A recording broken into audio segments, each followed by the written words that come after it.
Welcome, everyone. It is Arki Hodges here, president of the Black Achievement Fund, here for another info session. And today, in addition to me telling you what the Black Achievement Fund is all about, we are going to be sharing some hard facts.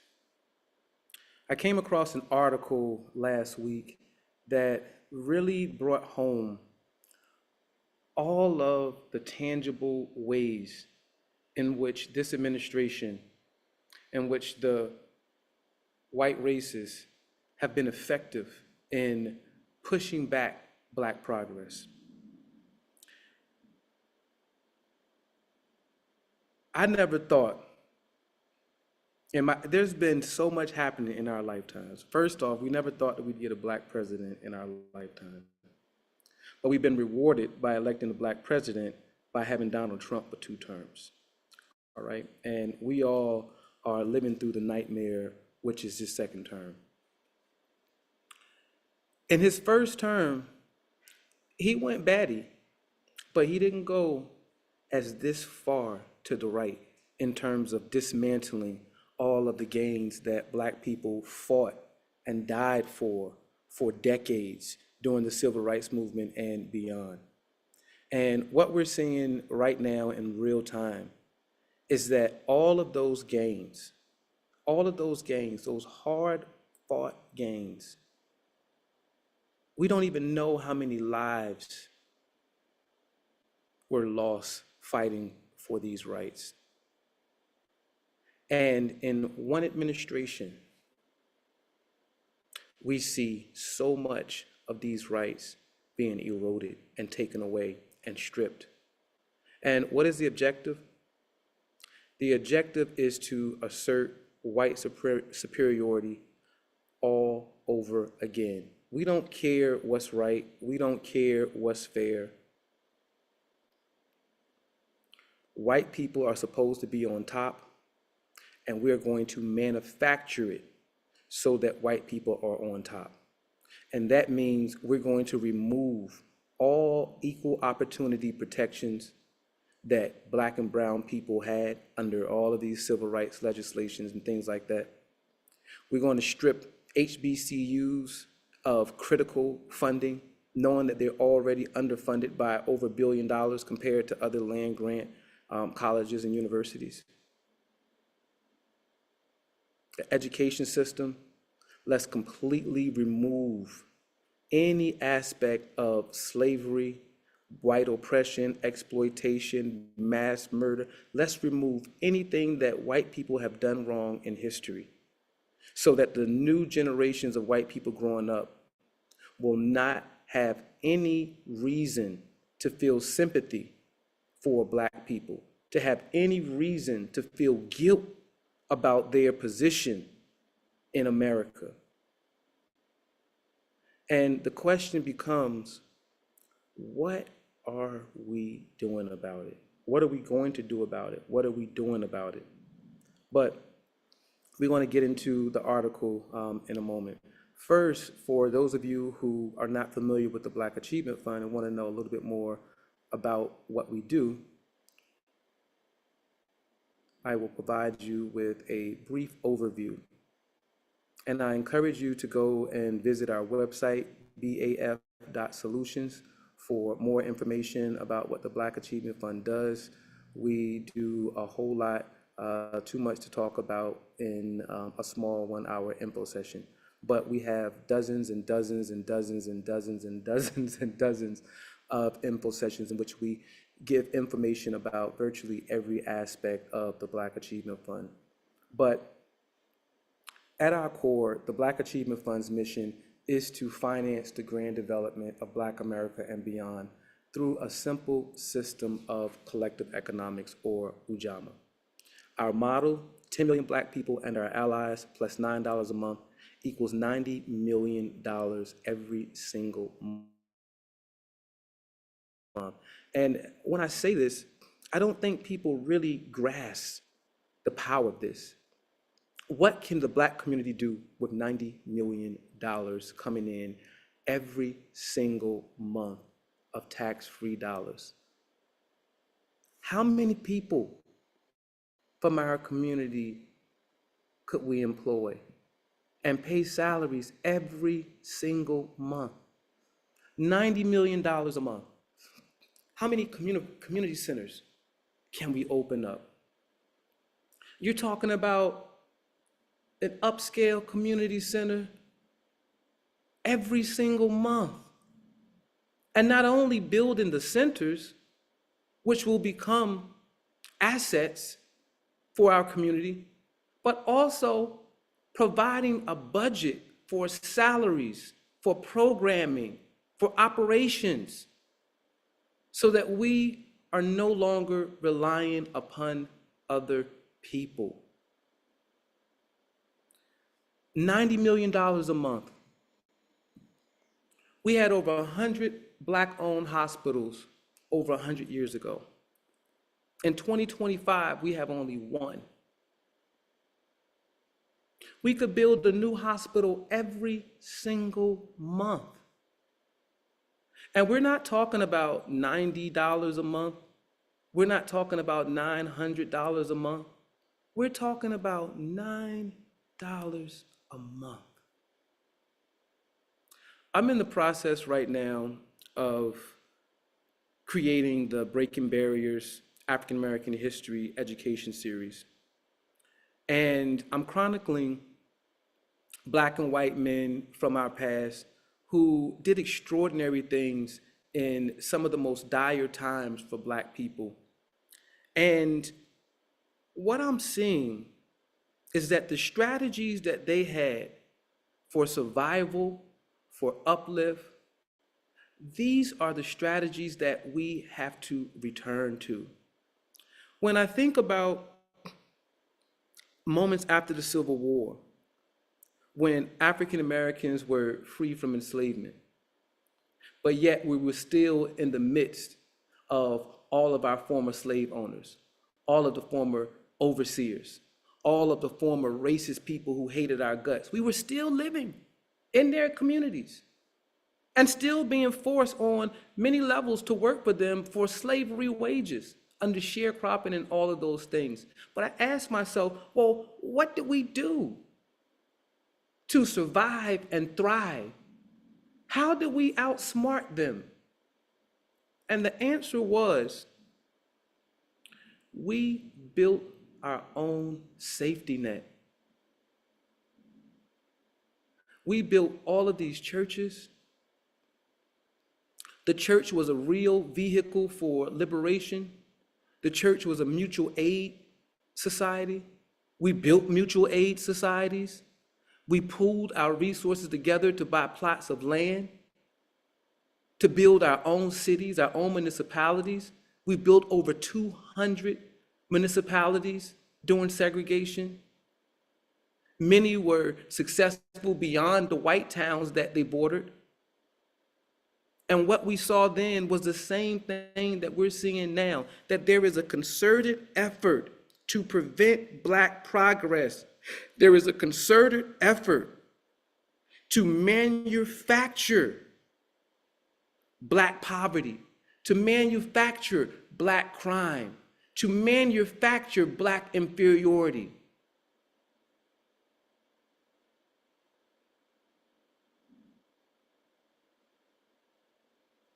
When I think about the Black fight during enslavement, I read 1,000 different ways that Black people resisted, fought back, not just as individuals, but also as groups. You learn about all of these insurrections. There is a history to stand on when we're talking about how do we win in a nation of people who are in control, who want to see us at the very bottom in every element of life? How do we win if they don't employ us? How do we win if they don't allow us to go to their schools?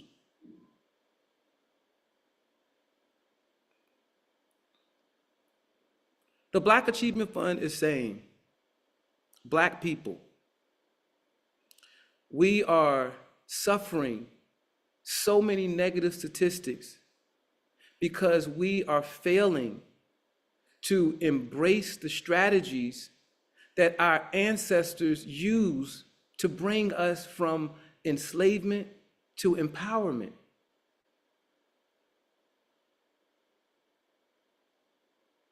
There was a long period in time in which our people knew that they weren't going to receive any help from white people.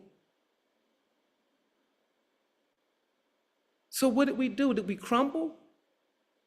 Did we cave? No. We stepped up our internal organization. We built infrastructure that enabled us to be able to take care of one another's in times of need. We've read about some of the towns, the schemes they came up with to help other landowners and homeowners save their land. There is a huge history of Black cooperation.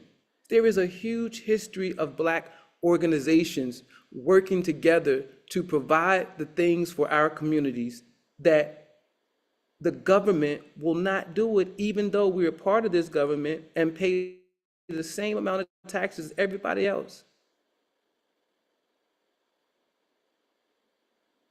10 million Black people, there are over 50 million Black people in the United States of America. We're talking about 1/5.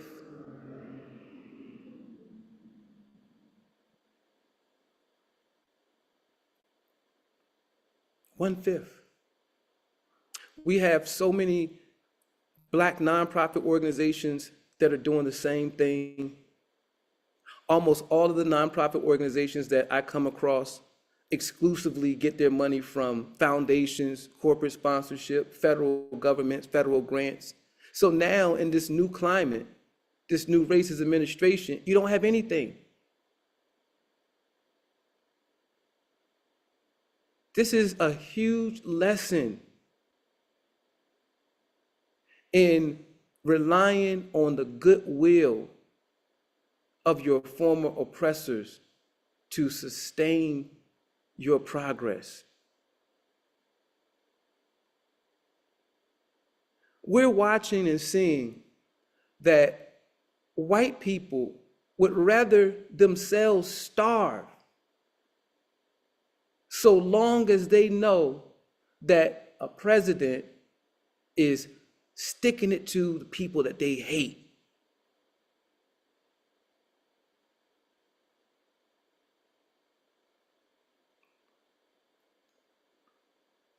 Are we ever going to get to a point of racial reconciliation in the United States of America?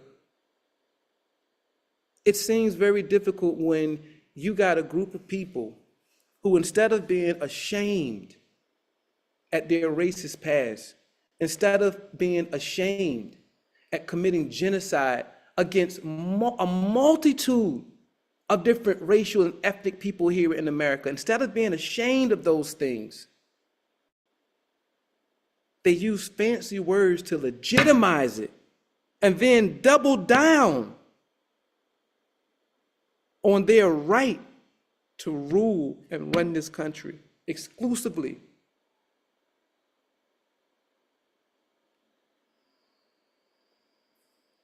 Black Achievement Fund members, people who are watching this, you are a part of our community. You are a part of our vanguard.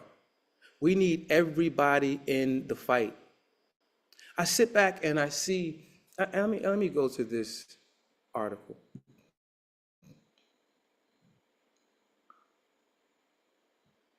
And the article is actually in the email link that I sent for this class. But a Black guy compiled this, and let's just take a look at it. America's Setback Against Black Progress 2025. 29 restrictive voting laws in 16 states from January 1st to October 6th. 28 anti-DEI laws enacted since 2023. 6,870 school book ban instances in 2024-25. 12 states with total abortion. 25 million people disenrolled during Medicaid unwinding. And I'm going to just go straight to the statistics. Education under siege. Over 20 states have passed or proposed divisive concept laws restricting discussions of slavery, race, or privilege. How can you teach American history without talking about slavery, race, or privilege? How does that even look? The country was founded on racism, was founded on slavery, on free labor.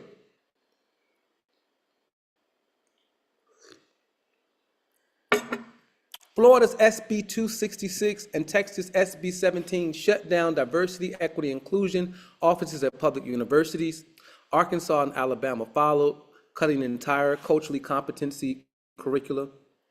Teachers in Oklahoma, Tennessee, and Mississippi now risk dismissal for using the term systemic racism.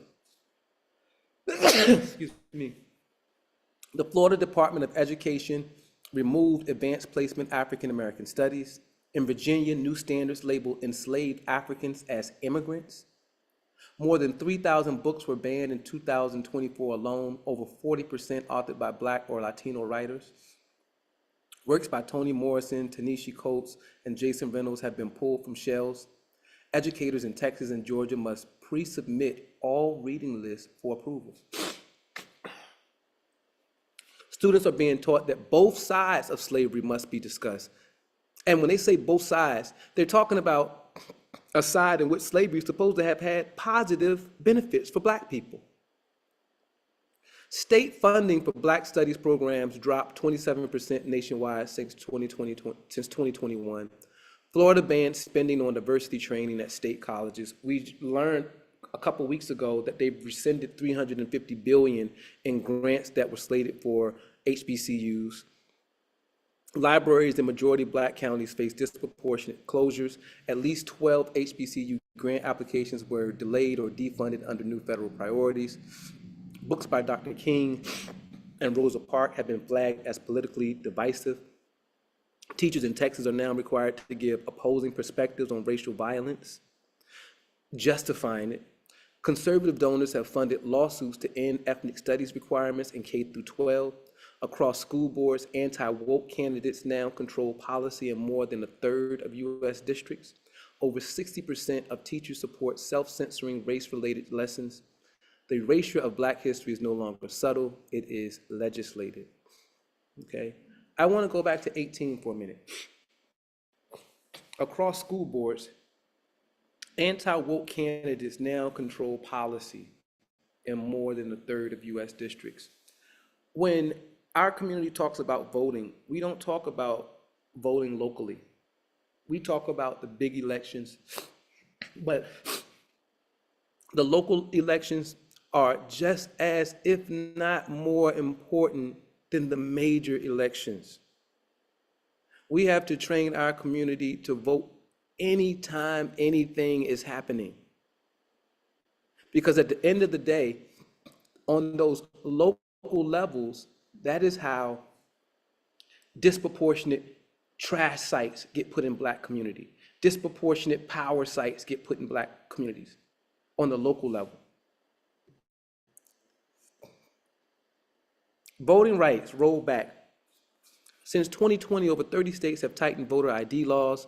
Ballot drop boxes were reduced by 60% in Georgia's metro counties. Texas made it illegal to distribute unsolicited mail ballot applications. Florida created a voter fraud police unit that arrested primarily Black Floridians for clerical errors. 1 in 22 Black adults remains disenfranchised due to felony laws. Yet we have a 34-time felon who's the president of the United States. 1 in 22, the Supreme Court's 2023 decision against race-conscious college admissions reversed a half-century of progress. Black enrollment at elite universities dropped by double digits within a year. States like Alabama and Louisiana continue to resist fair redistricting despite court orders. Voting precinct closures in Black neighborhoods have quadrupled since 2013. Meanwhile, corporations that once supported voter rights campaigns have gone silent. Economic inequality and a vanishing Black middle class. This is a big one, because the Black middle class, the civil rights movement, is directly responsible for the current Black middle class. The gains that we made during the civil rights movement opened up the broader American society for Black people. This was the first time Black people were able to go to elite colleges and universities to get elite training so that they could be competitive on those levels. This was the first time that Black people were able to work at major corporations, gaining invaluable knowledge in working with sophisticated technology and equipment and things like that. This was the first time that Black people were able to enter spaces in white America that had been closed forever from them. And through these doors, through the 1964 Civil Rights Act, through the 1965 Voting Rights Act, through the affirmative action executive order, excuse me, this is how the current Black middle class was formed. Getting rid of the rampant discrimination in the federal government, allowing Black people to occupy so many high positions within the federal government, all of this was a direct result from the civil rights movement. Now, we fought and marched and protested and filed lawsuit after lawsuit after lawsuit after lawsuit. We were in the streets. We were doing sit-ins. We were doing freedom rides. We were marching. We were having church mass meetings. We were protesting as if our very lives depended on it. And here we are in 2025, and this has been a steady push against us. And our leadership is not adequately responding. Our communities are not adequately responding. We are no longer in the streets like it's life or death.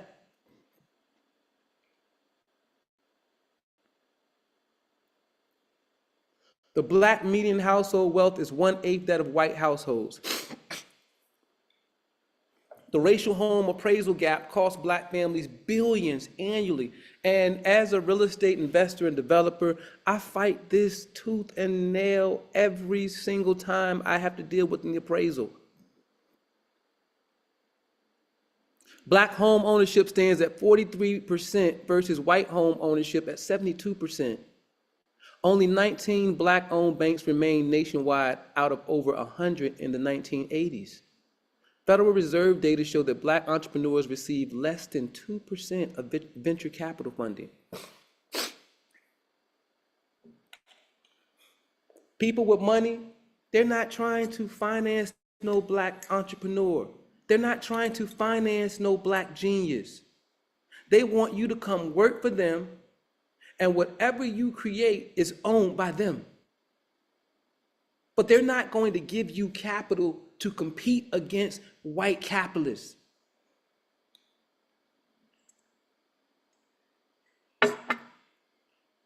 Black-owned businesses were hit hardest by the COVID-19 shutdowns, losing over 40% in 2020. State procurement contracts for minority vendors have declined sharply since 2021. Corporate America's DEI budgets fell 60% after 2023 lawsuits by anti-equity groups. Wall Street firms have closed numerous racial equity funds, citing market risk. Federal pandemic relief programs favored larger white-owned companies through PPP loopholes. The average Black CEO tenure in Fortune 500 firms is half that of white peers. Corporate board diversity quotas are being challenged in court. States like Florida ban ESG investment criteria as woke capitalism. HBCUs remain underfunded by an estimated $12 billion compared to land-grant peers. Black wages lag 15 to 20% behind white counterparts in the same roles. The federal minimum wage has not increased since 2009, disproportionately hurting Black workers. Automation and AI threaten service sector jobs where Black workers are overrepresented. The racial retirement savings gap now exceeds $2 trillion. Corporate equity pledges after George Floyd's murder have quietly disappeared. Even federal diversity grants have been recast as colorblind initiatives under new administrations. So again, what we're seeing, and now in economics, our black middle class is being attacked. All of these people who did what they were supposed to do, all of the 300,000 black women lost their jobs after the cuts from DEI.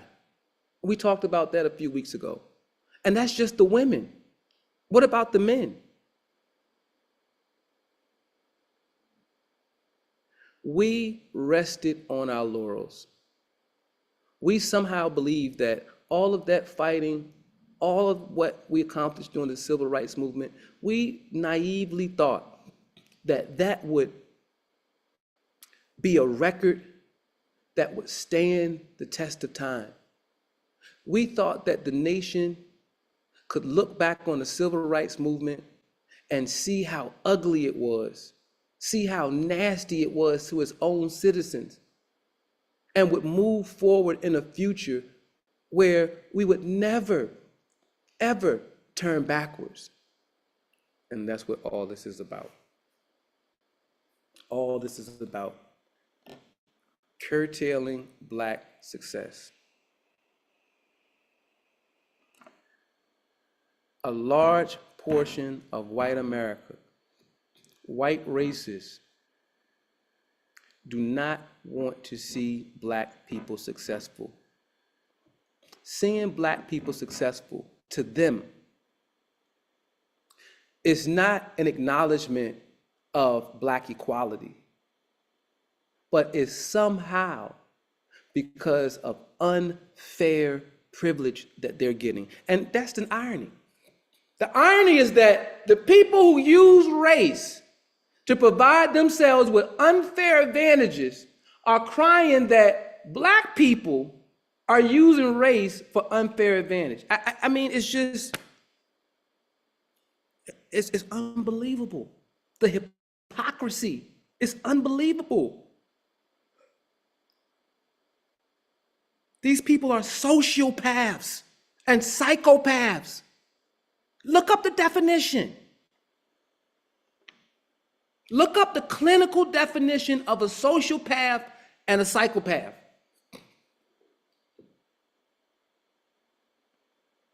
And don't get it twisted.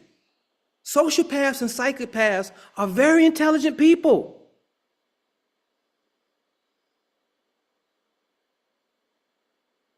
Manipulative and evil. That's the operative word, evil.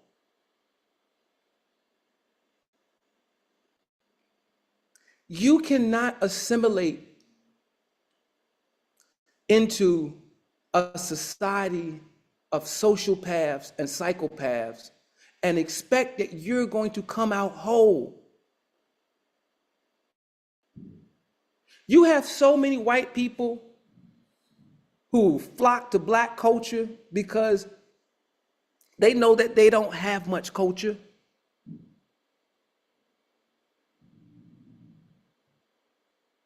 These people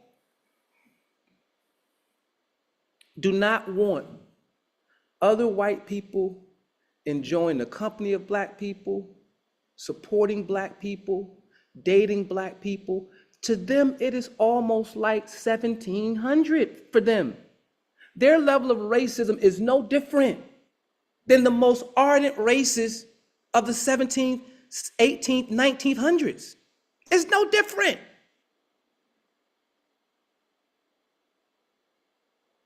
What is different is our level of fight. Even the Black Lives Matter protests, they were damn near more white people than black people.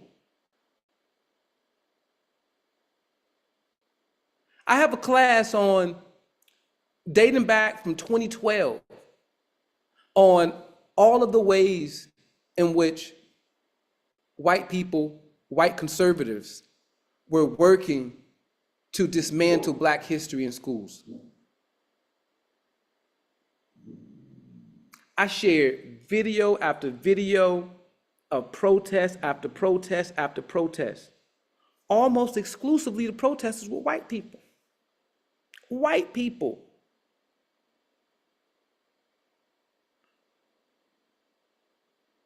We just had the No Kings protest. Look at the footage. How many of us are in the streets?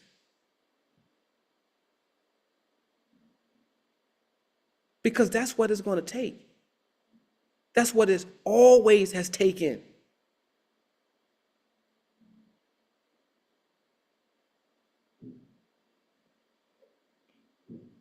It seems like our community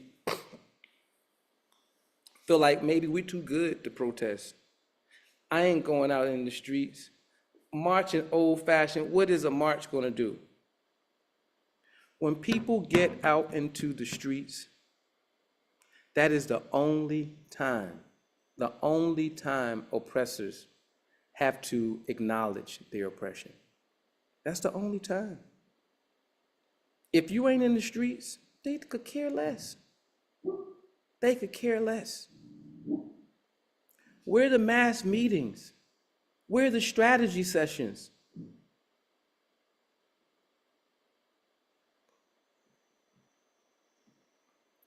Let's go some more.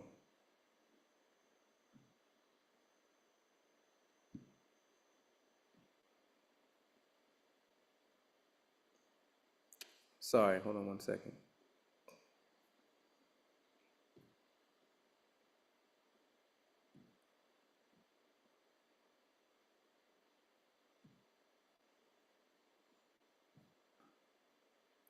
Can you all see my screen? My internet is slowing up on me.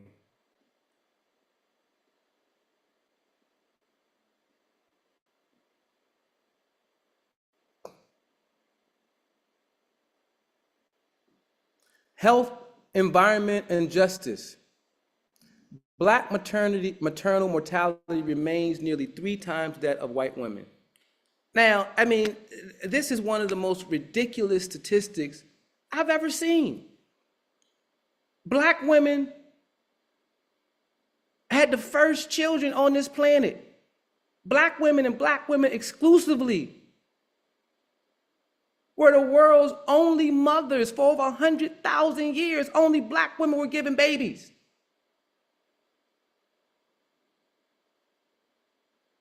So how does the mother of all civilization have a mortality rate 3 times that of white women who are far more feeble?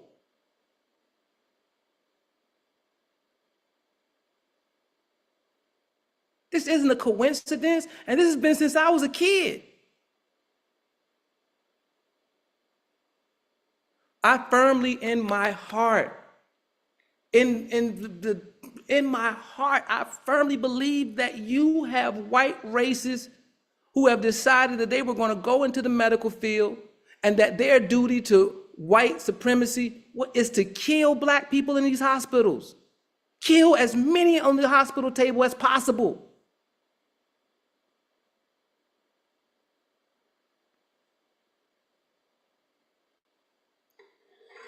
This is crazy.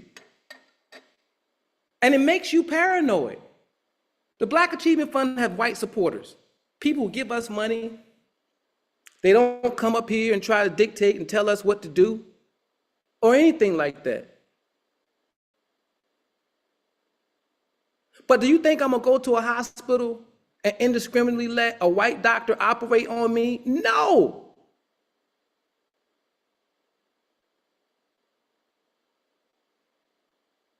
It is absolutely imperative that we build our own hospitals again. But how are you going to do it with no budget? How are you going to do it with grants and foundation money and scholarships and government funds? You can't do that. And we don't have to do that. 10 million black people, $9 a month, that's $90 million every single month. How much does a CAT scan cost? How much does it cost to build a brick and mortar hospital? How much does it cost to pay one time for all of the state-of-the-art equipment? These are fixed costs.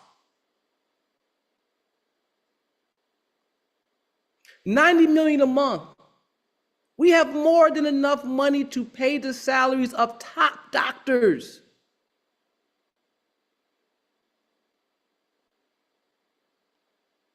Bro, we own the hospital. We pay your salary. That's power.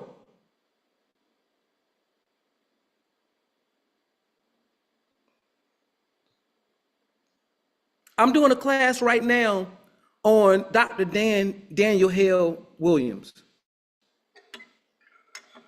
Brilliant doctor. Performed one of the world's first open heart surgeries. Looked damn near white. And would not be admitted in any white hospital. What did he do? He built his own hospital for Black people. We don't got to go to their hospital. This was 100 years ago.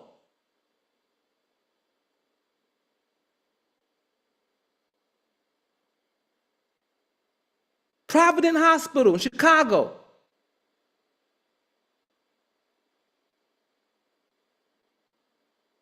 Where Black doctors were able to go in a first-rate hospital with real equipment and treat Black people with dignity and real care. He knew the federal government wasn't going to give him money to build no Black hospital.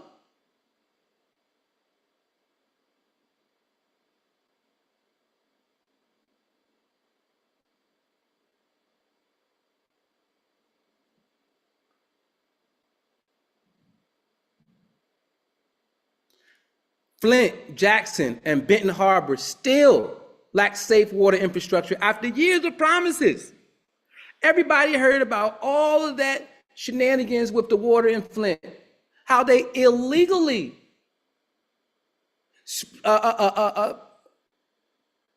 only ran the water to the Black community, and themselves wouldn't even drink it in a council meeting.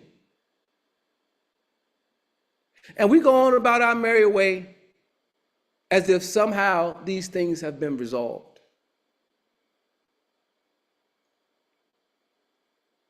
Environmental justice funding was slashed under recent EPA realignments. COVID-19 claimed Black lives at twice the national average rate. We 13% of the population. But we're twice the number of people that died during COVID. Once again, my belief that they use hospitals and the medical field to kill us.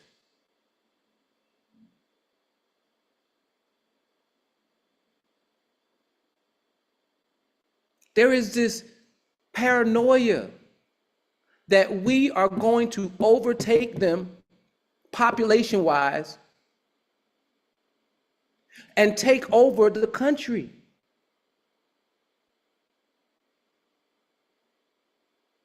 And this paranoia feels real to them. It's not paranoia.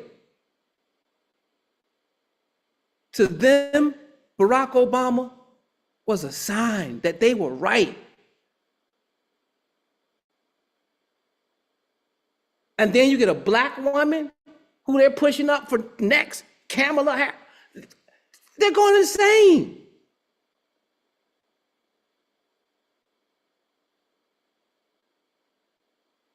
What was our strategy?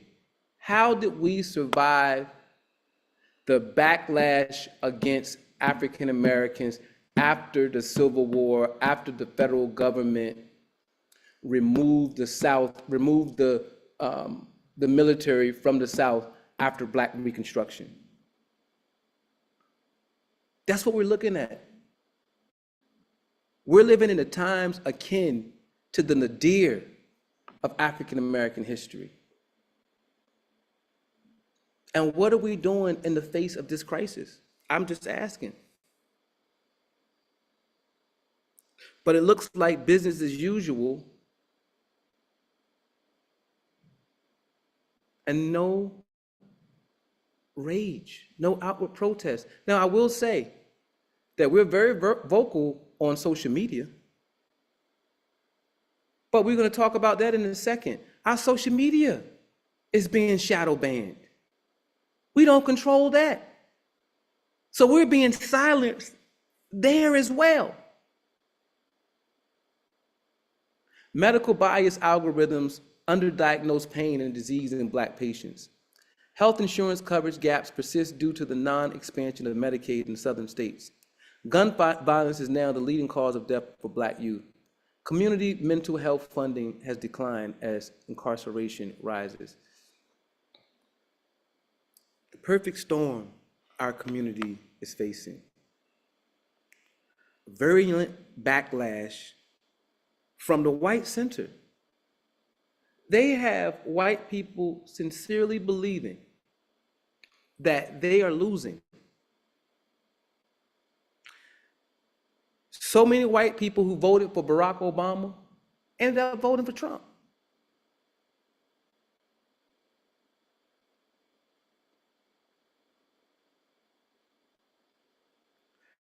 Where is the Black protest? Where is Black protest? Where is Black protest? Criminal justice and policing. The U.S. incarcerates a larger share of its Black population than South Africa did under apartheid. Black men are 6 times more likely to be in prison than white men. The war on drugs continues. Black people represent 13% of the population, but 40% of drug arrests. There was a war on crack. Black people ain't smoking crack no more. Meth is the new crack. Was there an equal war on meth?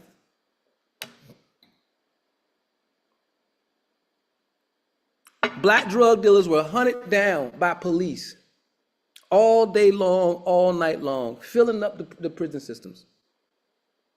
You don't know one Black person making no meth. But how often do you hear of meth busts? How often do you hear of traffic stops where they're getting all these people with meth? Where is the war on meth?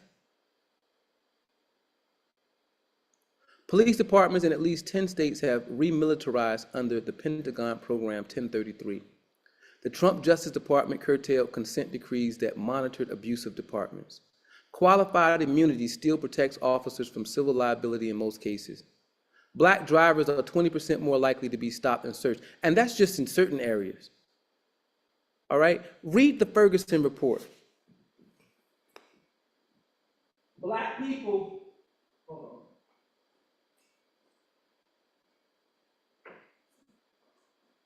I just want to make sure that I got my statistics right. But the Ferguson Black population was 67%. However, 96% of all traffic stops, 96% of all traffic stops were African Americans. You can't make this up. You can't make this up. Barack Obama, Eric Holden did an investigation. They're the ones who put this together.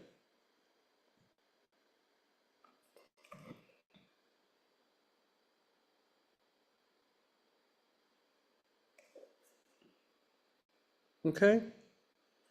Department of Justice investigation of the Ferguson Police Department, the Ferguson Report, United States Department of Justice, Civil Rights Division, introduction by Theodore M. Shaw. If you want some good reading, some interesting reading, read this report. Read all the civil rights violations they found in the Ferguson Police Department, and then follow up and see what was done. Absolutely nothing. Absolutely nothing. Absolutely nothing.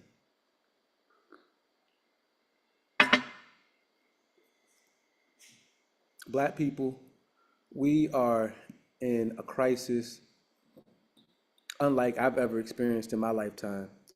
I mean, this is akin to the crack epidemic, but even more insidious because what happens when we lose this black middle class?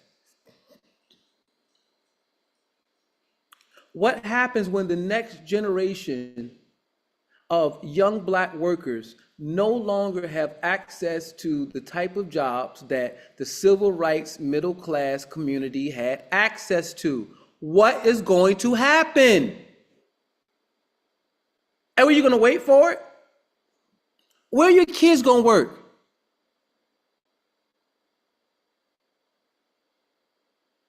Where are they going to work?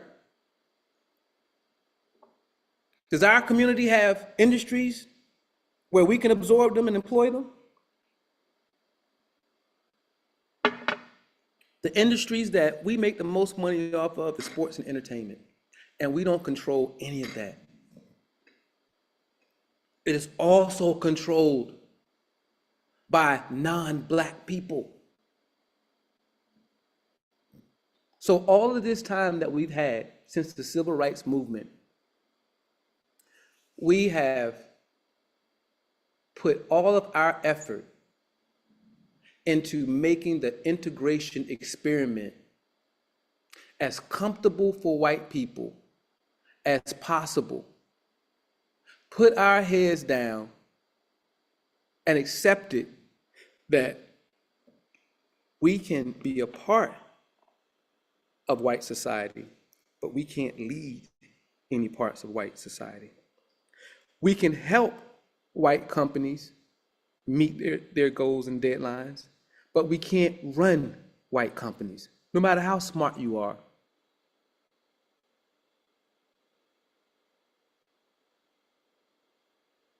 We can be employees, but we can't be capitalists. We can be entrepreneurs, but to be a successful entrepreneur all the way at the top, which is a capitalist, they tell our community to shoot those people down. Yet we saw that the top black capitalists during segregation, what did they do with their money? What did all of them do with their money?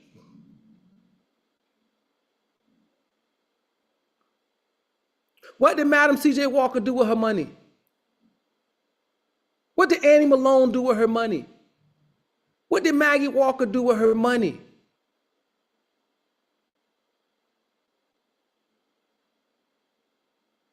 These people use that wealth to build those institutions that I spoke to you about, to support mutual aid societies, to build churches, to build schools, to build business districts. That's what they did with their money.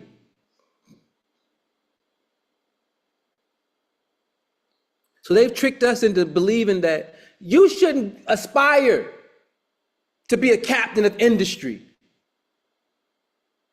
You're going to be evil. Only evil people make a whole bunch of money. Mansa Musa, the richest man that ever lived, what did he do with his money?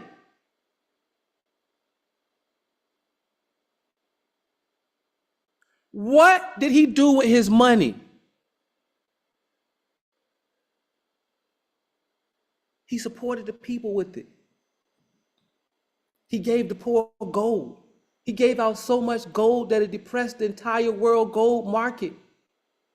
And then he went back and bought up the gold for higher prices to stabilize the market again.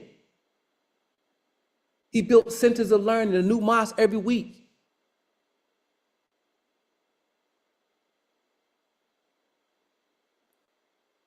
We're supposed to have money. We should have men of big affairs.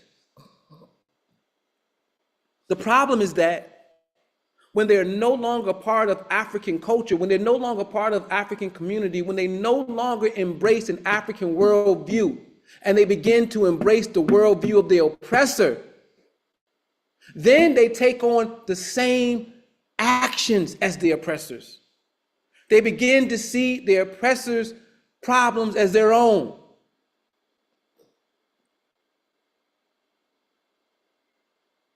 This is one of the dangers of allowing our children to be educated by other people.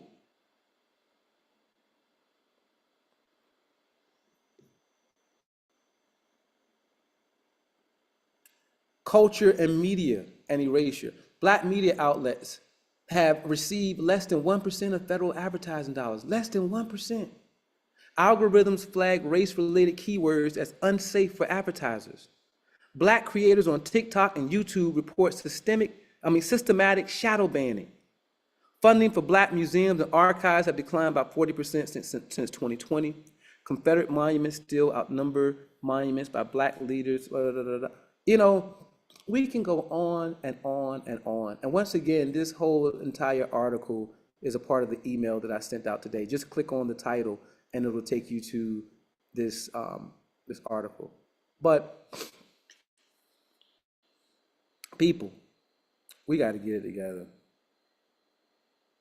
We got to start knocking on doors. We got to start making phone calls.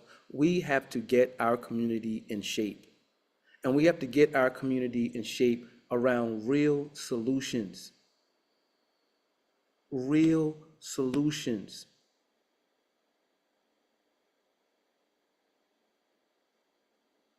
The Black Achievement Fund is offering a solution for so many of our problems. So many of our problems.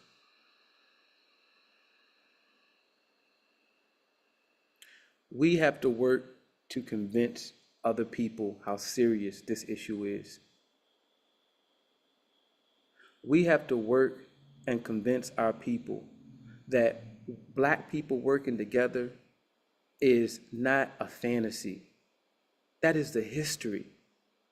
If you think that we've gotten to this point where we are right here now today through individual effort, you're delusional.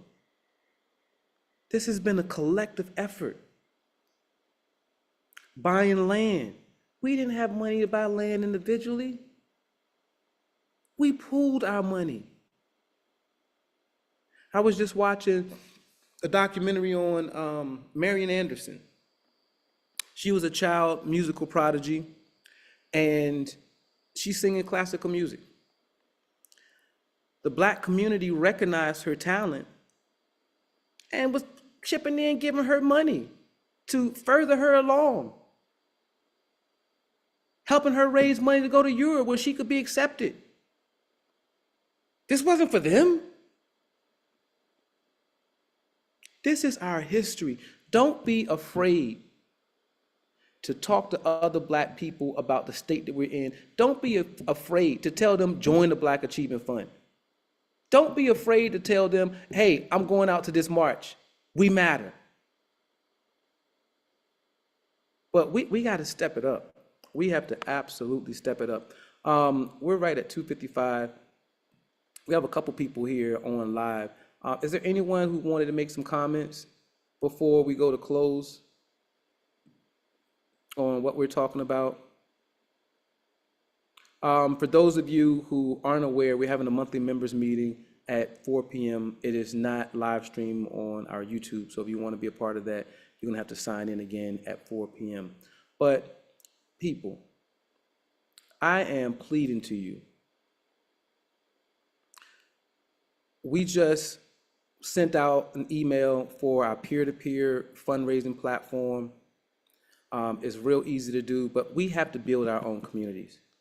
We have to, the Black Achievement Fund, we are here to establish a new municipality to show other Black people the way forward. That is what we're here to do right now today, and we need your support, okay? So please, if you already shared it with someone, share information with them again. Sometimes it takes people 2 and 3 and 4 times, all right? When there's a parade, a cultural festival, get out there, go and support. This is our vanguard. Our culture is our cure. But we have to act like this is as serious as it is, because I'm telling you now, you may not think this stuff is that serious, but when your child is coming to you and telling you They can't get a job anywhere with the degrees that you paid all this money for. Where do you think they're going to be living at?